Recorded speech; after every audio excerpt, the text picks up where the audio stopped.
Kas otsid oma ärile uusi kasvu- ja innovatsioonivõimalusi, siis oled jõudnud õigesse kohta.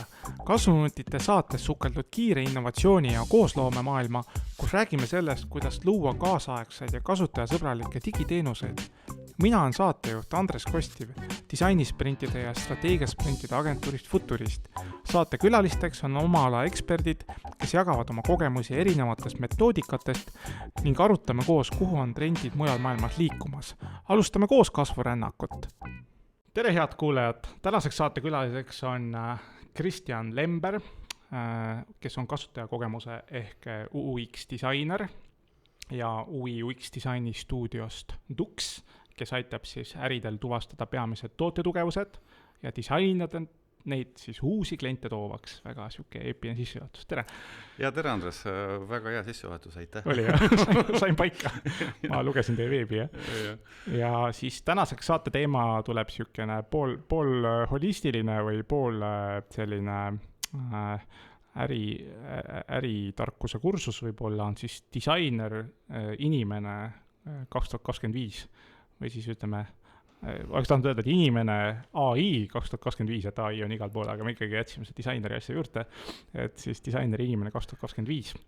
Ja üldiselt võtame siis lahti nagu erinevaid aspekte, kuidas siis tänases nii-öelda ärimaailmas oleme toimetanud, oma ämbreid kolistanud, jagame oma hirme ja kõhklusi, samuti naeratamist tuleviku poole, väljakutsetele vastu ja kõiki, et saate sükest toredat full disclosure saadet ja tarkust ka, et kas te oma äri või teenuseid veate või tahate plaanite oma äri alustada näiteks, et siis kuulete meestelt, kes on ämbreid kolistanud. Ja Kristjaniga on mul ka selline pikaaegne tutvus juba mitukümmend aastat ülikooli aegadest ja tegelikult aasta oli 2024 sügis, mina helistasin talle ja ütlesin, et ma olen täna automaailmast tootejuht, siis ma olen Toyota ja Lexuse müügijuht oli kunagi ja 2014 helistasin talle ja ütlesin, et ma tahaks UX disaineriks saada, aga ma ei taha mingi bännereid joonistada ja see graafia disain on siuke ja siis ta ütles, et ei, siis ta ei pea midagi, et tegelikult sa lahendad äriprobleeme UX disainiga. Ühesõnaga, ma arvan, kui Kristjan poleks mind julgustanud 10 aastat tagasi UX disaineriks hakkama, siis ma ei ole kindel, kui ma oleks UX disaineriks võib-olla hakanud, nii et aitäh sulle selle eest. Ja. Aga sissejuhatuseks võib-olla räägid natuke, kuidas sa oled jõudnud sellesse hetke isiklikult ja ka võib-olla erialaselt, kuna siin publik tahab ka siin areneda ja õppida, et mis sul oleks nagu jagada oma teekonnast, kus siia punkti oled jõudnud? No jah, et ega kui nüüd minna päris kaugele, et ühesõnaga tänaseks ma olen UX disainer, mis siis tegelikult tähendabki, nagu sa ütlesid, et ma lahendan, et ma teen kliendi projekte, meil on disainistuudio Dux, meil on põhiline nii-öelda skill ja roll, kes meil inimesed on disainerid üldises plaanis, aga me oleme rohkem niisuguse kasutajakogemuse ja sinna suunas, et rohkem nagu klientide äri lahata ja mõelda tulemuse peale ja siis lõpuks visualiseerida kogu siis kasutajaliides. Et aga jah, kuidas sinna jõuda, et no tegelikult ma olen 46-aastane praegu, eks, et ausalt jah, kujutage ette, kes pilti ei näe, eks. Kujutage nüüd ette 46-aastast tal on hall abe ja hall pea. Aga et kunagi, et ütleme päris noores peast, et ma töötasin teistes valdkondades, aga mul kogu aeg oli kuskil kuklas nagu see, no tol hetkel oli see, et see veeb on mingi jube lahe asi ja et siuke tollal nimetati veebivärk, eks. Flash ja Macromedia, Dreamweaver ja süksed asjad olid kunagi ammu. See mind kogu aeg huvitas ja ma mäletan, ma sattusin nagu see valdkonda lihtsalt puhtalt läbi sellise, et ma mäletan, sõber ükskord saatis mulle e-mailiga, kui veel e-mail oli kõva sõna, saatis e-mailiga, kuule, näe vaata, et siin on mingi väike koodijupp, mingi skript, et nüüd salvesta see kuhugile notepad ja ava see HTML-is ja siis tuli tabel. See oli minu jaoks nagu selline võluvärk, et oi näe ja ma olin hooked, eks, aga see oli minu jaoks kogu aeg nagu selline hobi, see veebi tegemine ja kuidagi seal maailmas olla seotud, et ma isegi ei tundnud kunagi, et see võiks minu nagu päris töö olla. Aga siis kuidagi jah, asjad liikusid ja sai aru, et tegelikult see võib ka päris töö olla. Ja siis võtsin ennast kokku ja hakkasin et ma pean nagu ennast professionaalselt ka kuidagi kuskil rakendama, eks, ja siis sattusin disainibüroosse tööle ja sealt ta läks, et selle mõttes õppisin teiste kõrvalt, tol hetkel ei olnud võimalik nii-öelda seda veebi tegemist kuskil konkreetselt õppida, EKAs küll oli, ütleme, graafilise disaini aines oli seal, ütleme, pakendid, bänkud. No seal oli veebidisain, oli nagu selline asi, aga see oli väga algeline, tegelikult oli see graafiline disain. Ja ma isegi sain sinna sisse, mul on portfooliot. Ja et siis tuli nagu lihtsalt omal käel õppida, eks. Ja minu vanused inimesed ikka, ütleme, mitte ainult Eestis, vaid nagu terves valdkonnas on ikkagi suhteliselt ise õppinud. Et kui on mingi haridus, siis on see saadud kuskilt mujalt või on hiljem tagasi tehtud, et siis ise õppimine nagu meie generatsiooni inimesel on väga süke, nii-öelda loomulik, et kuidas sa jõuad sellesse kohta, et läbi puhtalt kogemuse, läbi klientide projektide õppides targematelt, eks. Ämbreid kolistada, ämbred on olnud palju, eks, aga et ütleme praegult ma olen seda nii-öelda oma disainibürood, keda me siis koos oma partneri Keviniga koos veame, et teinud 11 aastat, aga et sinna jõud on ikka ka võtnud aega, et ma olen tegelikult 11 aastat ja päris palju. Jah, et ma olen siin valdkonnas päris pikalt olnud. Nii et et see kliendi projektidest läbi minema, kuna me teeme kliendi projekte, see tähendab seda, et me hüppame ühest valdkonnast teise, et ühel päeval teed sa saunaveebi, siis teed sa Teliale iseteenindust, siis on mingid tarkvara kasutaja liides, et ühesõnaga väga-väga palju erinevaid asju. Teenuse disain ka? No jah, ütleme teenuse disain üldse, kui me võtame äri, et tegelikult meie projekti tulemusena on mingi tulem kliendi äriseks, et mis iganes see eesmärk siis on, eks.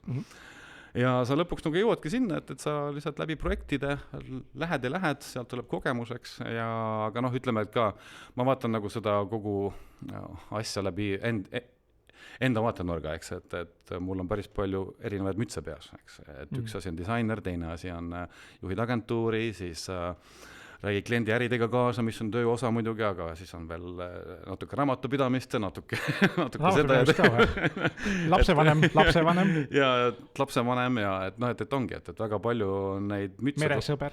Meresõber, jah, aga jah, et need mütse tuleb nagu ajaga, eks, et mis praegult on ka nagu siuke ütleme kogu see nagu tänapäeval just nagu need viimased paar aastat on olnud nii nagu majanduses päris keeruline poliitikas, geopoliitikas, me kõik teame, mis toimub ümberringi ja see tegelikult paneb päris palju inimese mõtlema, et ma küll räägin nüüd läbi disaineri vaatenurga, aga tegelikult see pädeb kõikidele, et oled sa siis tootejuht või ärimees või siis raamatupidaja, et see tegelikult ja veel eriti, kui sa teed oma äri, eks, et siis see aeg praegu paneb mõtlema ja ta vajab natuke sukest filosoofilist lähenemist, et see nagu tihti tundub, et suksed vanad asjad enam ei kehti või ei tööta väga hästi, midagi on nagu kuskil viltu, aga päris täpselt ei saa aru, mis asi see on. Ja ma arvan, et see aeg nõuab sellist tagasivaatamist ja natuke sukest suuremat pilti linnulennult, et mis siis toimub. Et kuna tänapäeval on ka see tehnoloogia tuleb väga tugevalt sisse, inimesed kardavad või ei saa aru ja see kõik tähendab seda, et sul on vaja tegelikult natukene eemalt vaadata asju. Samamoodi ka tiim vaatab su poole. Samamoodi ka tiim aga mismoodi see tiimi inspireerida on sa ise, eks ju. Juhi ennast ennem, kui sa hakkad teisi juhtima sellest. Ja et sa pead nagu ise endast ennem sotti saama. Ja tegelikult sa võid ka kogu selle äri võtta ka, et äri, et ma olen nüüd teinud seda oma agentuuri 11 aastat ja see on täpselt selline nagu koera aastatest natuke võrreldav. Vaikselt lonkab üht jalga juba. Et alguses lähed suure innuga ja hästi palju energiat on ja kuidas ma üldse oma ärini jõudsin, oligi see, et tegelikult seesama see veebi tegemine, millesse huvi sai alguse, et lõpuks nagu formuleeris ikkagi selliseks kasutajakogemus ja äri ja meil on kasutajaliides ja inimene suhtleb süsteemiga läbi ekraani, eks ju, et nagu see huvi on tegelikult ikkagi pannud lõpuks ka aluse selle oma ärile, eks. Sul polnud lapsi alguses? Mul ei olnud lapsi alguses, et siis on muidugi lihtsam alustada. Et alustage, esimene viie alustage äriga. Kui lapsi ei ole. Enne lapsi. No seal on nagu nii ja naa, aga ütleme, see alguse alustasid äriga, siis lapsed olid olemas. et aga noh, et see alguses minna, sul on hästi palju energiat ja see huvi on kindlasti suurem, eks, et ja sa läbid selle ettevõttega nagu ka selliseid etappe, eks, alguses on see energia, siis tulevad kerged ämbrid, siis sa õpid, siis läbi kogemuse jälle tuleb enesekindlust juurde ja siis lõpuks, kui sa kuskil, no ma arvan, see pädeb päris palju, ma olen päris paljude agentuuride juhtidega rääkinud, et just seal kuskil 8-9 aasta juures sa hakkad nagu mõtlema, et okei, et kas ma ikkagi teen seda õiget asja, mis tulevik toob ja et sa hakkad nagu tagasi vaatama natukene, ja siis ma arvan, et just nagu see hetk jah, et kui sa hakkad tagasi vaatama, sa natuke kahtled ja siis on vaja nagu leida see tee, et sa tegelikult saad aru, et ei, no kõik on okei, tegelikult me oleme õigel teel või siis mitte, eks, see on sul nüüd enda analüüsi tulemus, aga jah, just see, et sa hakkad, minu jaoks on see just nagu sattunud sinna, kuna ma olen ka nii-öelda keskeas, eks ju, et siis mu ettevõte on ka nii-öelda seal koera-aastates keskeas, et siis just siuke nagu tagasivaatamine, analüüs on väga-väga nagu kohane praegu. Jaa, täpselt. No see ongi see, et ega lõpuks ongi see, lükkad ennast mugavustsoonist välja ja hakkad mõtlema. Jah, täpselt. Ja lihtsalt, kui jällegi sõidad suure auruga ja võitled siin ebakindluse ja muutuva turu vastu või võtta kas ka president ka siin uusaastakõnes ja ka enne seda ütles ka, et nii kui sa näiteks meedia lahti teed, ükskõik mis kanalis on nagu meeletult palju seda ebakindlusega hirmutamist, eks ole, meil on see globaalne mingi sõjaolukord, eks ole, ja siis on mingi sellega seotud on loomulikult ärimaastiku ebakindlus ja suurettevõtted, kes tellivad, võib-olla ei julge nii palju investeerida, aga laias plaanis on ikkagi ma vaatan tänavale, inimesed liiguvad, veautod toovad toitu, äri käib iseenesest.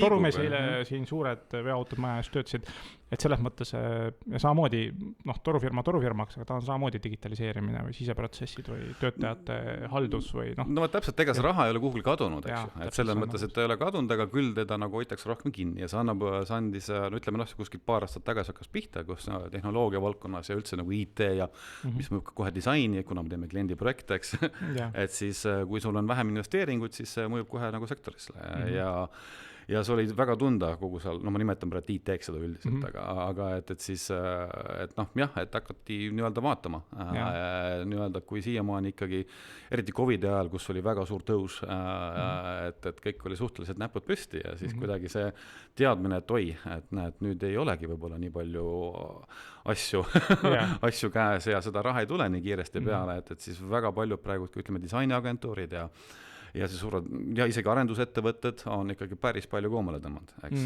ja või isegi kas koomale tõmmanud või asju natukene ümber vaadanud, kas mingid sektori kliente vahetanud, et väga palju muutusi ja seesama muutus mõjub lõpuks ka, ütleme, nagu tavaliselt disainerile, kes töötab kuskil või ettevõtte juhile või ükskõik, mis su positsioon on, ka teie kliendile, kes nagu mõtleb, kas teha seda asja või mitte, siis tegelikult jah, see hirm on suur, eks, ja praegult nagu see ja siis aga samas nagu sa ütlesid ka, et hästi palju on infot, hästi palju on nii-öelda näilist võimalusi, et kuhu minna, mida teha, kas vahetada töökohta, alustada projektidega või mitte, eks, et siis tegelikult jah, see virvarr loob kogu sellise väga segase pildi, eks, ja see korra nagu tagasi vaatamine ja üldse nagu analüüsime, et mida sa tegelikult teed ja mida sa tahad, ma arvan, on väga oluline praegu, ehk siis just tuleb nagu mängu see, et mis on su visioon, et mida sa ikkagi nagu ootad ja mida sa oma näiteks äriga peale hakkad ja siuke visiooni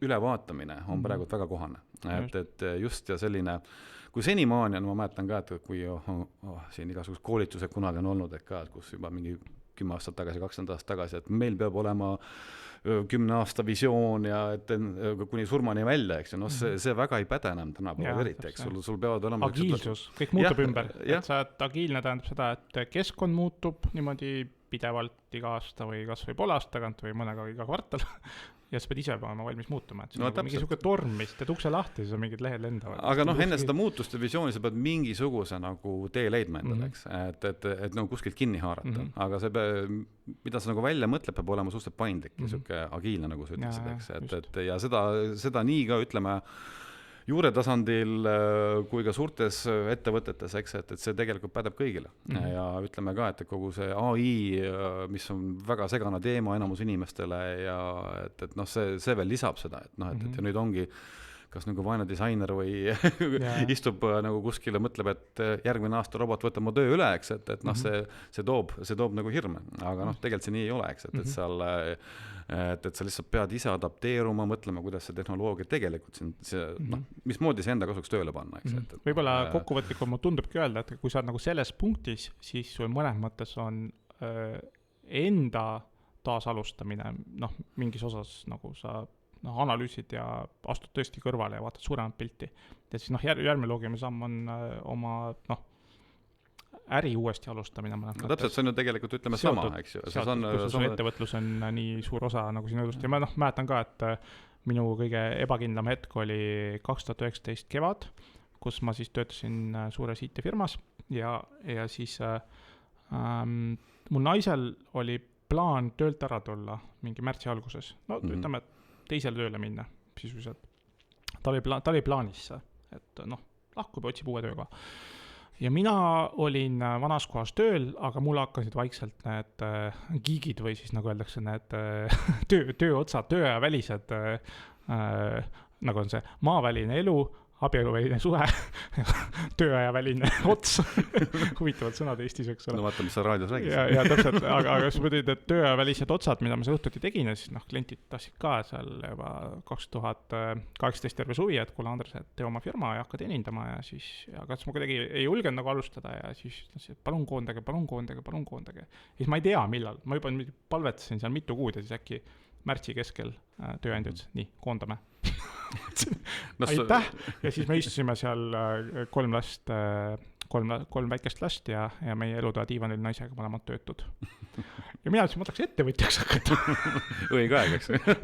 Ja just tõstsime veel maja ka ja pidime mingi retsilt suure kulu renoveerimistöödeks tegema, et nagu pöidlad risti ja oled siukese eufoorilise hullu naeratusega ja kütad edasi, tuleb, mis tuleb. Noh, ongi, aga need on need hetked, eks ole. No täpselt jah, et noh, see muutus ongi tegelikult see, mis paneb sind tegutsema, eks ju, või isegi, jah. Jah, täpselt. Aga nüüd me rääkisime nüüd sellest, et muutuv maailm, et kuidas sinu kui siis ettevõtja või ka inimese kogemus, disaineri inimene 2025 teema, ja kus ehitada enesekindlust sellises muutuvas maailmas, et mis sul nagu, mis sul tundub, et mis need sammud võiks astuda? No tegelikult just peaks kohe hakkama sellest pihta, et väga palju meie ümber on inimesi, kes räägivad, et sa pead olema enesekindel, eks ju, et siis kõik muutub ja siis sa teed enesekindlad otsuseid ja nii öelda siis, mis võrdub õige otsus. No tegelikult see nii ei ole, et millest tuleb enesekindlus on see, et sul on mingi kogemus, sul on mingi teadmine, mingi asi, mis sa nagu tead hästi või teed hästi või sa tunnetad hästi, et enesekindlus ei tule iseenesest, eks ju, ja see on nagu väga paha on vaadata, kuidas seda enesekindlust praegu nagu surutakse, eriti just noortele inimestele, näiteks nagu kui sa oled inimene, kes just lõpetab kooli, eks ju, ja sulle tuleb keegi ütleb, ole nüüd enesekindel, et see on täiesti nonsense. Enesekindlust tuleb mingi protsessi ja mingi töö tulemusena, eks ju, ja kui ütleme praegu nagu disaineri näiteks vaatenurgast, et kui sa oma tööd presenteerid, tee seda enesekindlat, aga sa pead ju argumenteerima, et sul peab olema mingi põhjus, miks sa selle töö nii tegid ja et lihtsalt puhas enesekindlus ei ole piisav. Sa võid enesekindlalt oma tööd esitleda, eks presenteerida, sul võib olla väga hea esinemisoskus, aga see ei tähenda seda, et sa seda teemat valdad, eks ju. Et just peaks nagu aru saama sellest, et see nagu võlts enesekindlus, et seda peaks nagu aru saama, et kas sa teed seda või mitte, eks ju, ja et pigem on, ütleme, kogu see teadmine, miks sa mingi asja nii tegid ja seda analüüsida ja olla nagu nii-öelda enesekindel selles, et jah, ma valdan seda, eks, mitte see, et ma olen, see on ka muidugi oluline, et sa hästi oma asja esitled, aga jah, nii-öelda see teema valdamine, fookus sellele teemale, sellest teemast arusaamine, et see on natukene praegult nagu vajaka, ma vaatangi just, et see nii-öelda enesekindlusega lihtsalt puhtalt peale minemine, tegelikult ennem oleks vaja fokusseerida, oleks aru saada, et mida sa teed ja miks, eks ju, et jälle see viib kõik jälle sinna tagasi, et mida ma oma elult tahan, eks. Ja see ongi see, et tegelikult päeva lõpuks, et ma ka hommikul peale habeme ajamist ikka aeg-ajalt teen selle näppudega selle kauboilasu peegli poole, ütlen, et let's rock and roll. Are you talking to me? Ja. Et et paned hästi, et selles mõttes kiidad ennast vähemalt hommikuti peale habeme ajamist peegli ees, aga samas jälle, ma ka alustasin ka, et sa ehitad noh, kui liikve lähed, võiksid oma tugevustele eitada, okei, noh, näiteks minu puhul võib-olla on see ideede müümise oskus või üldse müümise oskus, et noh, okei, see on mu tugevus, aga samas jälle ma ka kohtasin seda, kus ma võib-olla müüsin üle ja siis mul nagu kuidagi läks 10 aastat tagasi, ma mäletan, Tajo Oja sellest Fractalist tegi siis seal mingi disainerite manifesti ja seal see suurem point oli tegelikult see, et ära võta neid tööd sisse, kus sa tõenäoliselt üle jala midagi teed, kuna teised disainerid noh, tahavad ka leiba teenida, kes on võib-olla 10 aastat sa teinud juba, EKAs õppinud ja nii edasi. Ja siis ma nagu kuidagi vaatasin ka, et noh, see on niisugune, noh, tuleb nagu vaadatagi, et okei, et neid asju, mida sa proovid teha, et see fake it till you make it nagu inglise keeles, noh, mingis osas nagu töötab või 21 päeva, ma ei tea, harjumuse muutmiseks, noh, proovid midagi uut lähenemist, aga kuidagi tundub jah, et mida iganes tegema hakkad, sa kõigepealt ikkagi väga teadlikuks saad oma tugevustest ja nende otsa siis nagu ehitad seda. No jah, vaata, siin on ka muidugi see, et see fake it till you make it on noh, selles mõttes õige, et ka mina, mul on juba kogemust, aga ma samas ikkagi vahest, kui ma mingisse natuke uude teemasse sisse lendan, et ma kogu aeg mõtlen, et ma ei tea, kas ma valdan seda, eks ju, kogu aeg on nagu see kahtlus kuskil. See kahtlus on okei. Automaatselt ütleb, saab, kõike saab. Küsib, saab, kõike saab. Nojah, aga ütleme ka tegelikult seda kahtlust nagu ausalt välja öelda on vahest okei, eks ju. Okei, vahest ei ole okei, aga selles mõttes, et kahtlus on nagu loomupärane. Ja ka nagu ütleme, disaineri, ma arvan, üks nagu põhiomadusi peaks olema kahtlus. Et sa tegelikult, see on jumala okei kahelda. Tegelikult see on sul eelarves sees nii-öelda kliendi poolt. Sul makstakse kahtlemise eest. Või sinu palgas sees, et sa kahtled.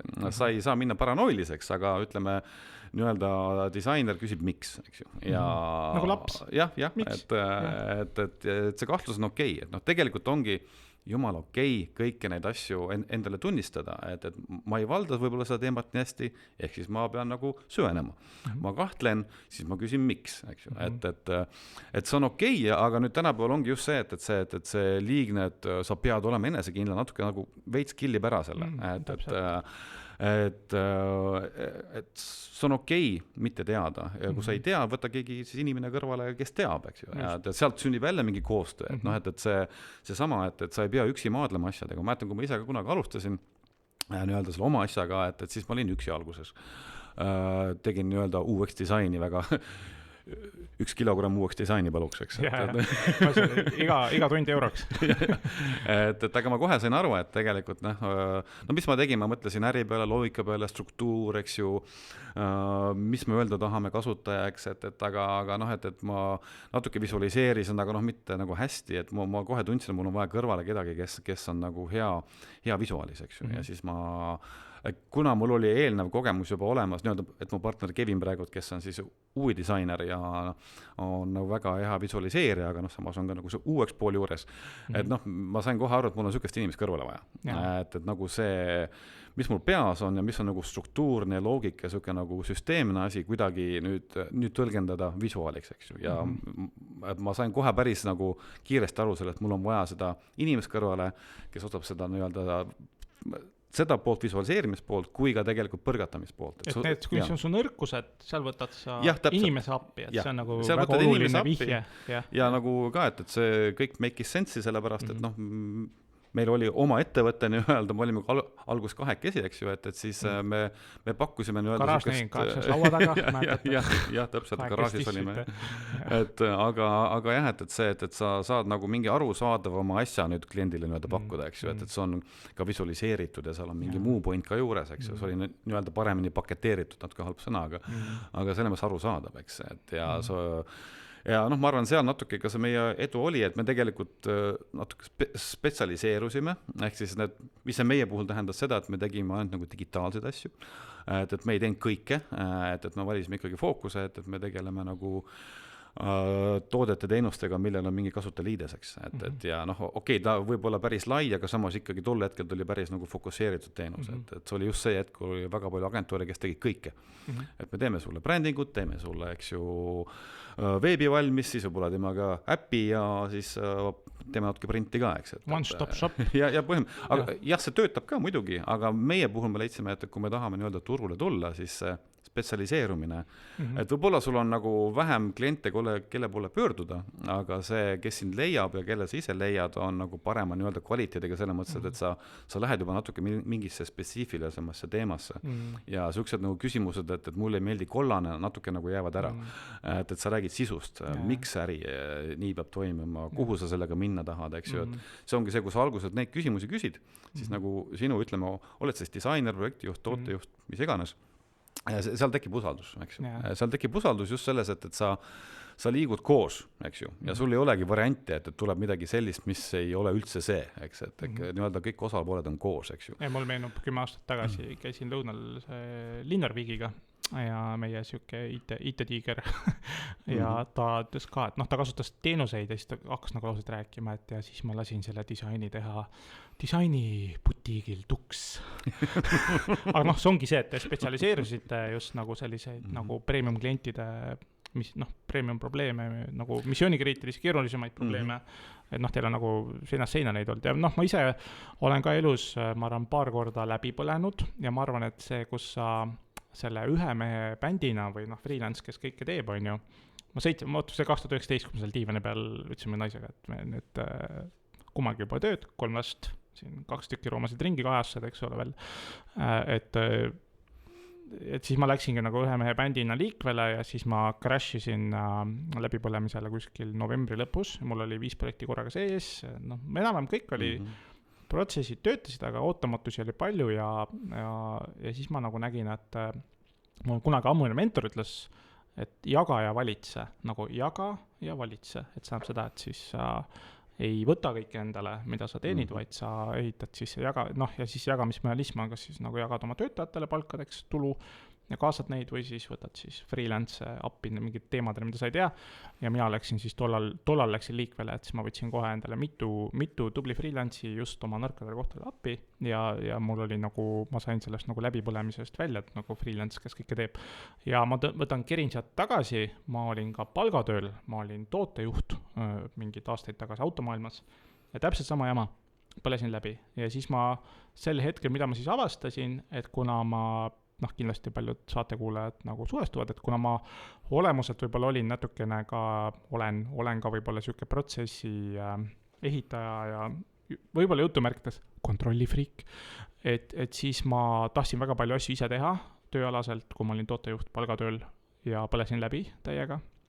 Ja järgmine hetk peale seda oligi, et ma ütlesin, et mul on vaja abi, mul on vaja inimesi, kes ma olin mingi 3 lõiku, 2 lõiku ma pean nüüd ära andma, muidu on nagu kõik, muidu ma ei suuda.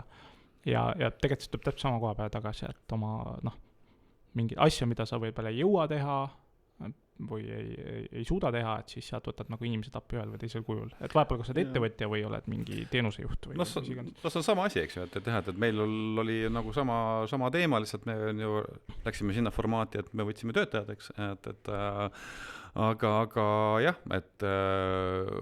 aga sa ka igal asjal on loomulik nagu jada, et see, et sa lähed nii-öelda 2 mehe bändist, et sa võtad endale appi nii-öelda inimesi ja sul 8 mehe bändi 8 mehe bändi, et või mis iganes see bändi nimi on, siis see formaat muutub, eks ju, et alates mingitest numbritest on jälle uus süsteem, aga ka aeg, eks ju, et me oleme ka, et see viib ikkagi sinna, et sa hakkad ka nagu, kui sa oled juba seda asja näiteks 8 aastat teinud, et siis sa hakkad nagu tagasi vaatama jälle, et jälle need sama küsimused tulevad laua. Miks on esimene küsimus?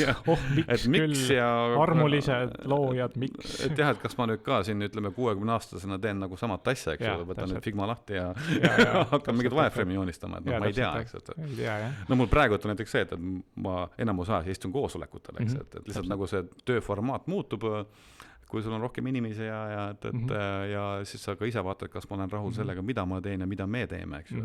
Täpselt, et sa pead kogu aeg kuulama, et mis on turutrendid, mis on klientide suhtumine nendesse ja edasi, loomulikult, me pole veel võlusõna AI-d lauale toonud, aga me mitu saadet enne seda nagu rääkisime seda, et samamoodi ma nägin ka, et näiteks Futurist ka meil on nagu palgatöötajad, meil on segu palgatöötajatest ja freelance'idest praegusel ajal ja me nägime, et eelmine aasta näiteks AI meie vaates väga palju raputas, et väga palju, mis olid põhimõtteliselt teenuse disaini protsessi, mida me päris palju tegime, et seal me näeme, et teenusejuhid tegelikult AI-ga suudavad päris palju ära teha, see on jumala okei. Ja me koolitame ja see ongi okei. Ja see on reaalsus nüüd. Et ei ole mõtet võidelda selle vastu. Jah, täpselt. Ja siis täpselt samamoodi see AI teeb ka mingis osas võib-olla veebilehed ära, aga AI häda ongi see, et ta toitub väga palju olemasolevatest templiitlehtedest, mis on mööda neti laiali, siis ta panebki neid templiitlehti kokku, eks no see ongi, see on see, mis on vajadus. Ja see on täpselt. Ka nagu jumal okei, kui sul on vaja lihtsalt asja, siis AI või mis iganes süsteem võib selle su eest ära teha ja see on okei. Ta teeb teenuse disaini, ta teeb templiitlehe valmis ja see on okei. Täpselt. Aga on ka case, mida ta veel ei lahenda, eks. Täpselt on,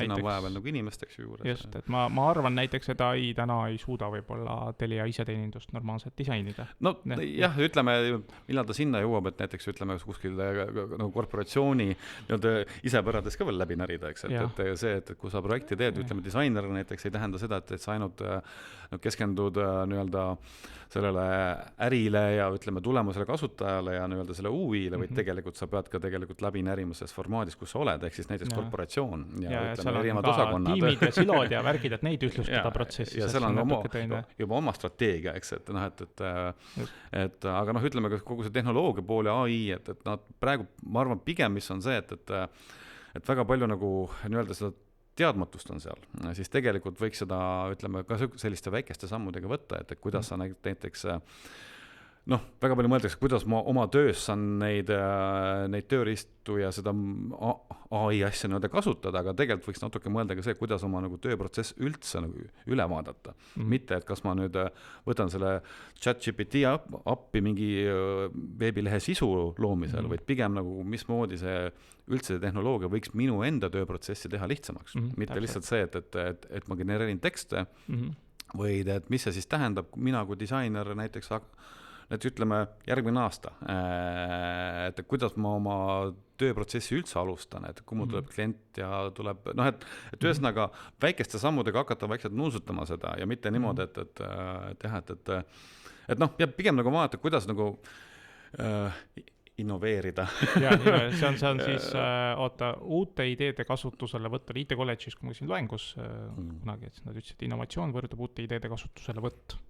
aga nagu pigem oma lihtsalt tööprotsessi, mina kui disainer, mina kui projektijuht, mis iganes su roll on, et kuidas ma saaksin oma tööd teha paremini, eks ju, ja et mitte hulluks minna sellega, et ma nüüd hakkan need erinevad tööriistu seal faaniliselt mis moodi ma saan kasutada seda või et hakata väiksemalt kuidagi pihta selle. Just, ja võib-olla ka need pisiksed eksperimendid, mida ma julgustan teha, et sa võtadki uue metoodika kasutusele oma võib-olla igapäeva tööprotsessis ja proovid sellega paremaks muuta, aga samas jälle võib-olla siis mõõdad seda seal, ma ei tea, paar nädalat või paar kuud ja kui ei toimi, et siis võtad mingi järgmise asja, et siis sa teedki nagu edene nende väikeste eksperimentidega, nagu jälle klišee lause on inglise keeles fail fast, nagu fail cheap ja fail fast, et sa kiires sellises prototüüpimises on ka tihti, et sa teed mingi prototüüp valmis ja saad teada, et midagi seal ei tööta, et siis ongi nagu see fail cheap, fail fast, aga kui sa ära programmeerid hiljem 60 000 eurot hiljem saad teada,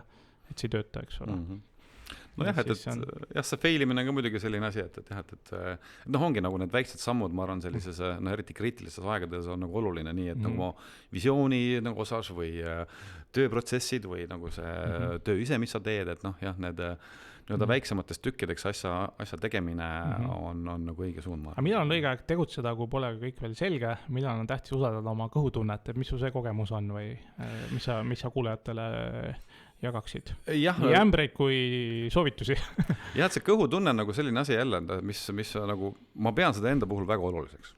Et just, et kuna ma olen väga palju inimestega kohtunud, nii kui ma pigem mõtlen nagu ettevõtluse ja siin nagu disaini ja projektide vaatenurgast ja need projekte väga palju teinud, siis tegelikult inimese tundmine on jube oluline, et sa suudad mingi inimesest aru saada, mida ta tahab, mis ta mõtleb ja mis ta ütleb suhteliselt lühikese aega. Et ikkagi sul on mingisugune pool tundi aega, et aru saada, mis tüüp on, eks ju.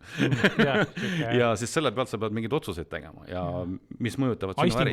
Ja tegelikult, see tuleb, nüüd on jällegi, tuleb see sama kogemusmängu ja see, et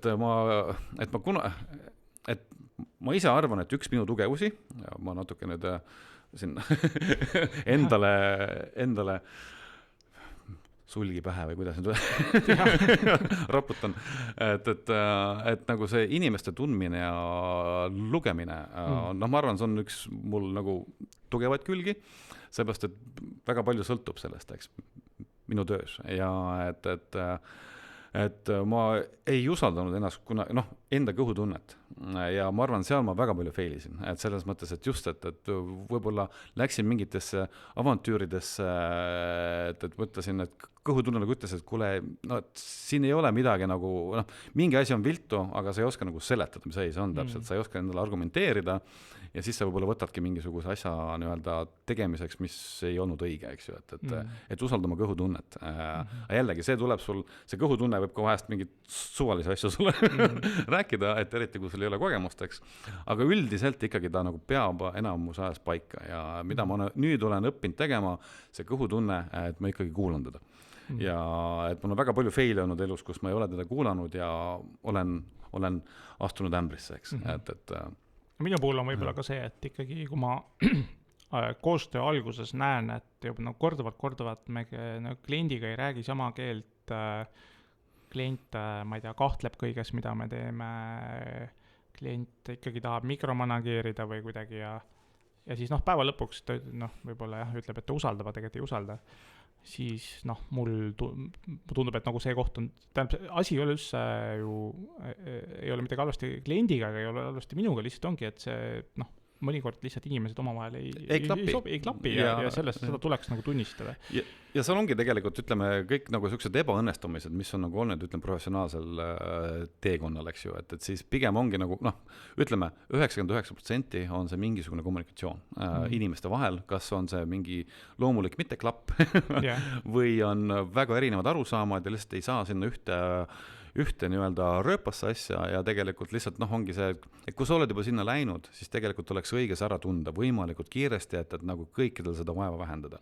Mul on olnud paar juhust, kus me oleme juba suhtlesid nii-öelda, et me oleme löönud käed, hakanud asjaga pihta, aga sa tunned, et see ei lähe ja olen astunud ämbrisse, et sa viid selle kuidagi ikka lõpuni ja see on nagu nii piinarikas protsess. Do or die. et kõigile, nii ütleme, nimetame kliendiks teda praegult, aga jah, et ütleme sealt poolt ja tegija poolt ja seal ei ole mõtet, et see oskus ära tunda seda, et millal nii-öelda asjast loobuda ja öelda, et okei, aitab, lähme sõpradena lahku, on jube oluline nii-öelda oskus ja tunne, eks ju. Jah, et ma olen seda teinud ja soovitan, vahepeal kas sa oled teenindaval poolel või tellija poolel, et igal juhul sul lihtsam pikemas plaanis, kui sa oled koostöö suhtes, mis kogu aeg segab ja erib ja stressi tekitab. Ja lõpuks ongi see, et seda aega sa võiksid kasutada mingiks muuks asjaks. Eks vahepeal on muidugi see, et nii-öelda see rahapakk tuleb silme ette, eks, aga nüüd ongi see nii-öelda et see rahapakk, mis alguses nagu su silme ees on, et see ei pruugi nii olla. Et see on see, et lihtsalt see aeg ja energia, mida te kõik panete sinna, on tegelikult lõpuks niivõrd kallim, et sa võiksid selle ajaga teha midagi muud, eks ju. Just. Kujuta ette, et saad ajas rännata tulevikku, et teada saada, kas su idee tõuseb lendu. Disainisprindiga saad luua vaid 4 päevaga uue digitoote või teenuse kontseptsiooni prototüübi ning valideerida seda lõppkasutajate peal. Vaata lähemalt futurist.ee. Aga üks asi veel, üks nii-öelda, mis ma enda puhul olen näinud, et eelnevatel aastatel, et kui oma enda sisse vaadata ja oma nagu tegemist analüüsida, siis tegelikult meil oli selline väga hea praktiline harjutus, me hakkasime uut veebi endale tegema. Et me oleme juba endale teinud uut veebilehte 3-4 korda, eks ju, aga pigem ongi see ajend just siis, et okei, see on meil hea võimalus, millal sa hakkad analüüsi, mida sa teed. Kes me oleme ja mida me teeme. Et kui sa lõpuks oma neid tekste kirjutada sinna, siis et kas see on ikkagi see ja tegelikult üks asi veel, et ka nagu nii-öelda disaineri vaatenurgast on hea, kui keegi teine disainer sulle ka midagi väljast teeb. Näiteks me võtsime brändingu endale ka nagu väljast. Just selle eesmärk, mul oleks ise sellega hakkama, aga tegelikult meil oligi strateegia, et tegelikult võtame kellegi kolmanda, vaatame, kuidas keegi teine meid näeb. Ja täpselt. Ja meie käest, kuna me küsime alati neid küsimusi klientidelt, siis oli jube hea kuulata, kui keegi küsib meie käest neid. Ja, see on alati soovitus. Mulle soovitas seda sama asja meie kogenud teenuse Marko Karu, et nagu sellises avalikus kommunikatsioonis või brändingus, et enesemüümise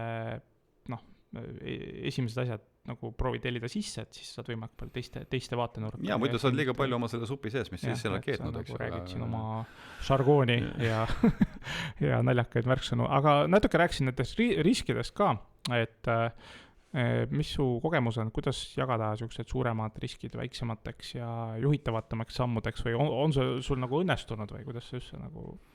Noh, suur risk on ka suur fail, eks ju, võib-olla, et noh, seal on, selle mõttes on ta väga nagu praktiline teema, et need väiksemad riske, no selle mõttes on õige, et kui riski, siis ka ei tule, eks. Kes ei riski, see piima ei joo. Et noh, ma mõtlengi, et noh, minu jaoks olen ma endale kuidagi need riskid teinud suhtes suhteliselt pehmeks, et no ma ei ole oma loomult võib-olla selline, kes täiesti pea ees kuhugile hullult nagu sisse hüppab või nüüd vahetan kõik oma raha krüptoks, võib-olla see on õige samm ja öelda, et ütleme ka nagu see, et ütleme see äri, kus mina olen, et ütleme disainibüroo, eks ju, et sellises klassikalises formaadis on nagu ütlegi, noh, ta ei ole nagu selline äri, kus sa saad ratsa rikkaks, eks. et on selline ikkagi teenus. Sa teenindad ja saad väga sõltuvus projektidest ja majandusest ja mingi asi ära kukub, sa peab kohe reageerima ja et ütleme nagu selline, see riski majandamine on minu jaoks, kus ma nagu aastate läbi selle üles ehitan niimoodi, et noh, et ikkagi noh, kui midagi suurt juhtub, et noh, näiteks ütleme COVID ajal, et ma sain aru, et okei, kuna meil tuleb COVID, ilmselt siin mingid ärid lähevad kohe nagu lendavad õhku ja ka, et noh, investeeringud võib-olla nagu langevad, et siis noh, oleks nagu mõistlik riigiprojekte teha. Et kus on mingi stabiilsus ja ütleme, et noh, need, kui sa oma kogu äri investeeringute peal oled üles ehitanud, mõtlen just nagu teenuse vaatenurgast, et siis noh, see on väga keeruline, eks. Et just nagu majandada neid, et kus see pauk võiks tulla, et noh, natuke ette nägemist.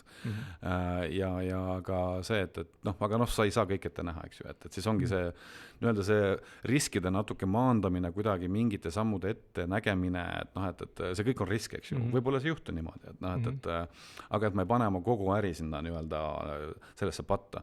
Aga noh, jällegi, kes need inimesed, kes võtavad suur risk, neil on ka suur võit, eks ju. Ja, täpselt samamoodi, mäletan, kui hakkas Ukraina sõda 22 jaanuar, mul oli jaanuar, veebruar, märts oli 3 tühja kuud, kus ühtegi nagu tööd, aga enne seda me tegime väga suure brändingu ja teenuste pakkumise muudatuse jõulude ajal, nii et jõulude ajal kõik keitsime ümber sügisel, et lähme nüüd uue väärtuspakkumise turule ja siis nagu kedagi ei huvitanud.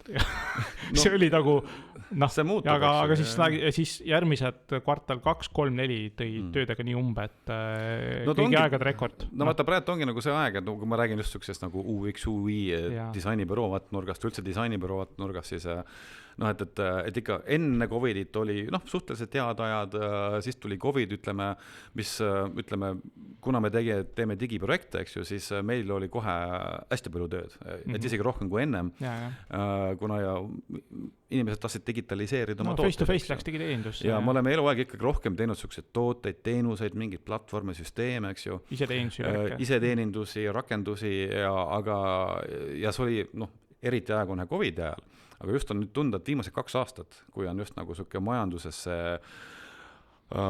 habras olukord, eks, et siis on nagu mingisugune switch toimunud, et tema neid nii-öelda tooteid ja neid, ütleme, selline startup enam ei ole, kes tulevad, kuule, lähme teeme, proovime, eks, et kui midagi tehakse ikkagi suhteliselt kindla peale, tahetakse välja minna ja mingisugune äri, kus on nagu noh, nii-öelda, et on mingi tulu olemas, ka mingi kasum nagu sees, et mis ei ole puhtalt ainult kasvu peale üles ehitatud.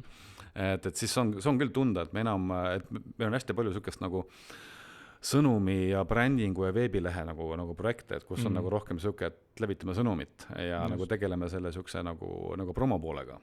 Et ja sellised tooted on natuke nagu pandud pausile, et noh, vaatame, mis saab, eks ju.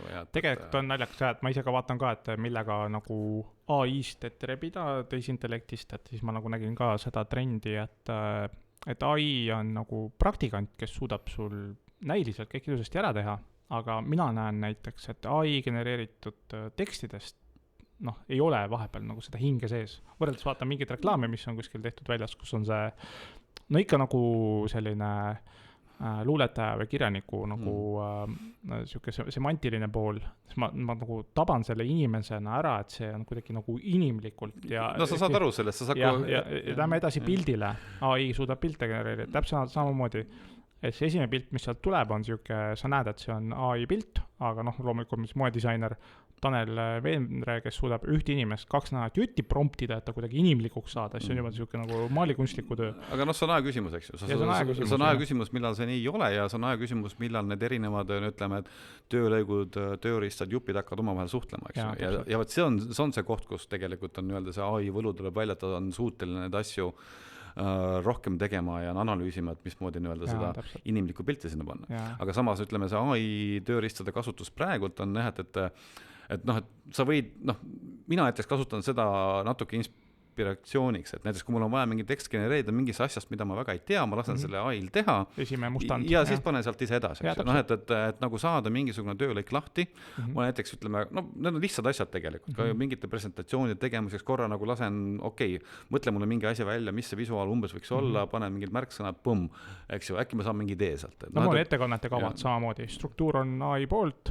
ma siis mudin seda edasi, aga lõpuks ma ikkagi lause kaupa kirjutan kõik ise üle. Jah, aga ongi, see on tegelikult, need on väga lihtsad ja nagu natuke labased asjad, eks ju, et ta ei ole see, et kes ikkagi, et sa võid need tööriiste kasutada ka väga sügavalt, eks ju, aga lihtsalt, et võib-olla esimene nagu mõte inimest ongi see, et alusta väikselt vähemaltki seda, et aru saada, mis asi see on, kuidas ta minu tööprotsessi võiks sobida üldse, eks ju, et nii ta on, pigem see.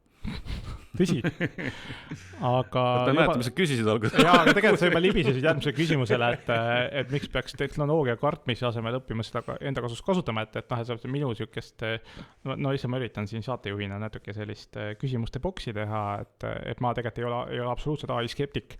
Mul on see, et ma teen tööd iga päev ja ma vahepeal mingi ärkan ülesse, ma pean korraks ära käima ja siis vaatasin, et ma olen praegu AI-st, et mul nagu nii orgaaniline osa on nagu AI chatides, mul on tasuline ChatGPT, mul on Clouded katsetan, Cloude.ai teeb päris hästi loovtekste, Copilotit olen proovinud, eks ole,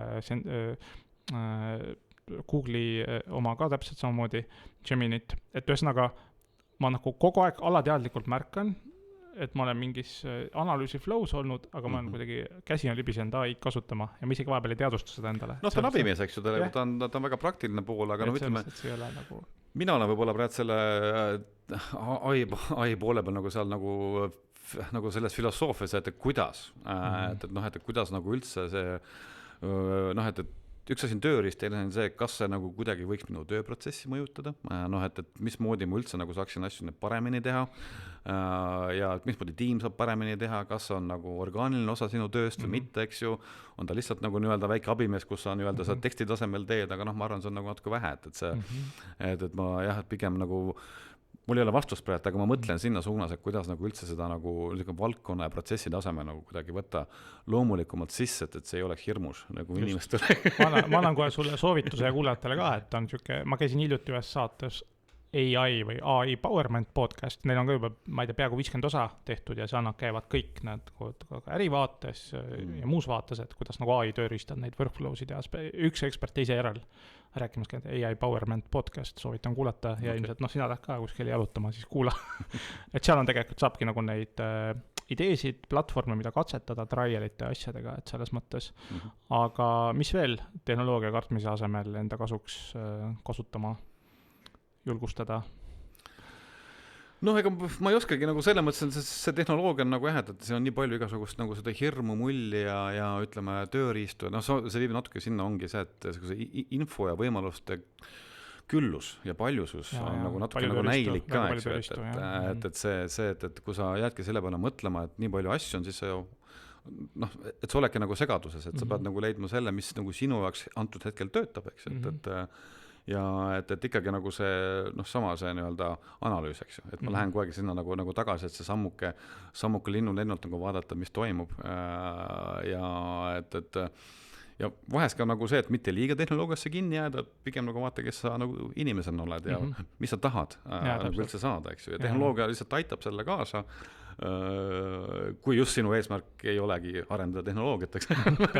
et aga jah, et pigem nagu selline, et ikkagi see tagasivaatamine ja see inimlik tase nagu sisse tuua, et kui on ajad segased, vaata otsa, analüüsi, mida sina oled teinud ja mis sa üldse saada tahad, eks ju. Aga mis su tunnetus on, miks on oluline siis vanadest asjadest lahti lasta ja kuidagi nagu see ingliskeelne klišee, embrace the new ja siuke nagu, kõlab nagu siuke värk. Ta ei ole, ta tähendab selles mõttes, et sa ei pea vanast lahti laskma, et aga sa võid, sellest ongi see, et pigem see oskus lahti lasta, kui on vaja. Et ka nagu enda näitel, et me ka mõtlesime siin, et et see sama ettevõttes nüüd 8-9 aastat, eks ju, vaatame enda sisse, kas me peame milleski lahti laskma või ei pea, et iga paari aastaga disainite veebi ümber, küsitakse neid miks küsimusi lapsikuid teiste disainerite poolt, väga tore ju. Näiteks, aga meie otsustasime, et me ei pea lahti laskma. et meil on nagu see, mis me teeme, me oleme sellega okei, eks ju, ja et meil on ikka veel huvi selle vastu, eks ju, kindlasti on see huvi teistsugune, kui me alustasime, eks, et energia on teine ja vanus on teine ja see kogemus on teine. Aga see lahti laskmine on selles mõttes, et sa pead olema valmis selleks, näiteks ütleme, meie nagu ütleme, me ka siin põrgatasime mõtted, et okei, et me oleme selle brändi nii-öelda selle agentuuri loonud, aga kui me peaksime kellegagi liituma või näiteks tuleb meil keegi nagu ära ostma, et kui oleks see juhtunud 5 aastat tagasi, me oleks öelnud ei, eks ju. Aga see lahti laskmine on ka sellest mõttest, et see on tegelikult okei teha midagi muud, kui selleks on võimalus või see nagu make ib sense'i. Et selle mõttes lahti lasta, et sa ei hoia puhtalt kinni mingites asjades emotsiooni pärast. See on tänavanurga juuksur püsiklientidega kuni viimase päevani. Vot jah, et see emotsioon on oluline, aga sa pead analüüsima, kas emotsioon takistab sind praegult, et kas on mingi sentimentaalne asi sinu jaoks nostalgia ja kui see on niimoodi, siis otsusta, kas see on sinu jaoks oluline või ei ole. Kui ei ole, siis lase lahti. Tee midagi muud. Sellepärast, et kui sa liiga kaudsest kinni hoiad, jälle stress. Jälle jama.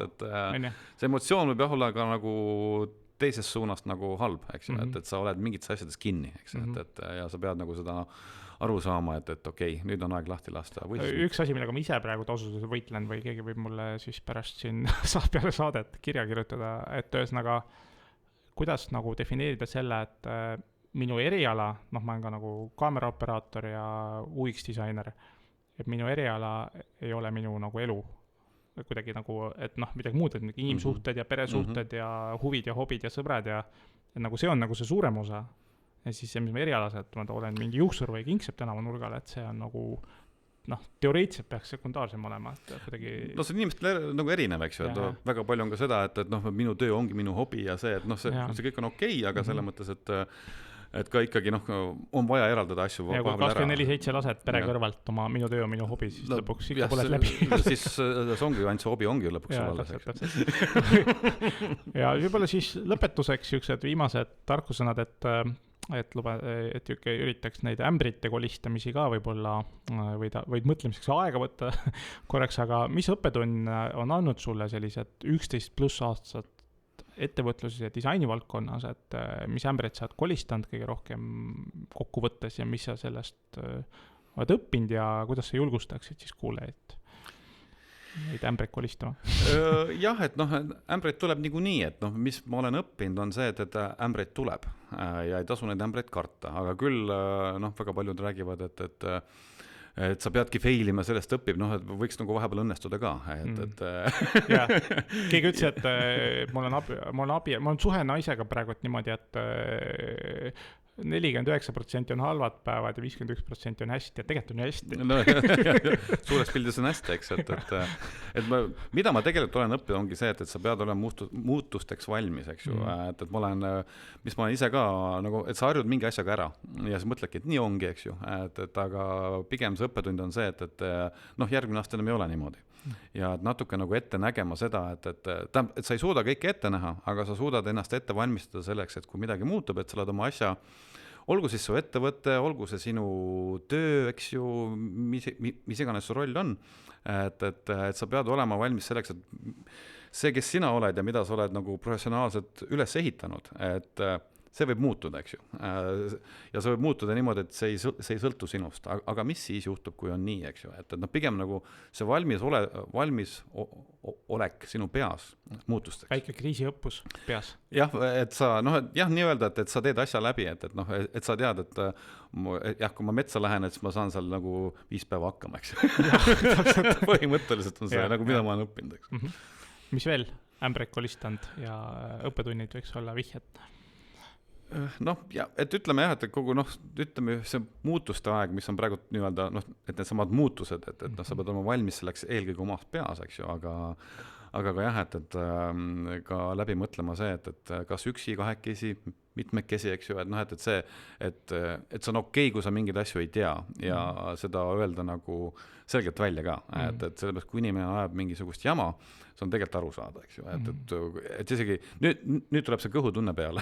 Tegelikult ega see käib ka palgalise töötaja kohta, et ma just kuulsin, mu tuttav just ka nii-öelda põles läbi, võttis nagu tervisepuhkuse sellele ja väga lihtne olukord, ettevõte suurendab efektiivsust, spetsialistile pannakse rohkem müts pähe, korrutatakse see 40 tundi rõõmsalt 3-ga, et nüüd küsimus, et kaua lõpuks viib see läbipõlemiseni.